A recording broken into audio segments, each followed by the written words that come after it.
my name is Emily Melvin, and I am in the Wonderworld exhibit at the Crystal Bridges Museum of American Art in Bentonville, Arkansas. I'm doing my Art You Can See in a Day project on After the Last Supper by Deborah Speber. This incredible work of art is a life-size version of Leonardo da Vinci's The Last Supper. This work immediately grabs the audience's eye because of the colors and its large scale.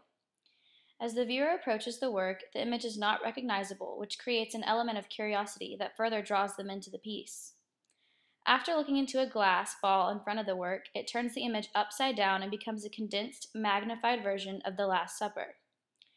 This creates something new and interesting in the world of art because after knowing that it is an image of Da Vinci's ever-popular work, the large-scale, flipped work becomes more recognizable. It makes the audience look back and forth between the tiny, well-known replication of Da Vinci's piece and the new take on it made out of spools of thread. Rather than looking at a piece, the viewer looks at two juxtaposing works that fit together to complete the puzzle. The artist, Deborah Speber, is from New York City. She is famous for recreating famous works of art using spools of thread. Speber became interested in the way art, science, and technology all combined to reveal familiar images.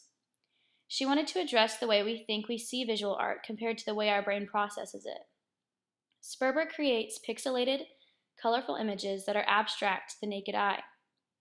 Speber started out wanting a medium which was ubiquity in shape and size and ready availability, not too expensive. Thread spools quickly found themselves at the top of the list, meeting all criteria. When viewed through the optical device, the work of art made from ordinary spools of thread is recognized as Leonardo's famous painting, The Last Supper. Speber presents art when close up. You see the piece is very much in the abstract, chains of thread spools of many different colors and neutrals hung in a grid-like fashion. Contemporary artwork focuses on creating something visually exciting that makes sense, but in a new and creative way.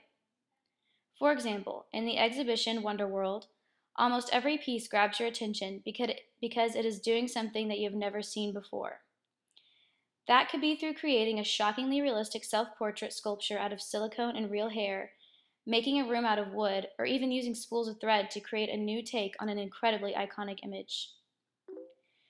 This piece of art is very significant because it was Leonardo's single most important work. It has become an icon of Christian painting and one of the most commonly recognized images in Western art.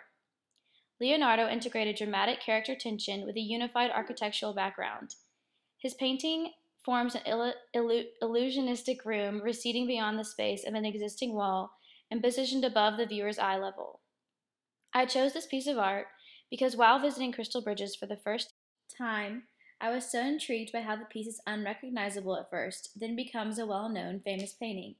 It tricked my brain in a way. I became very interested and wanted to stay and look at it for a while, studying and wondering how this was created.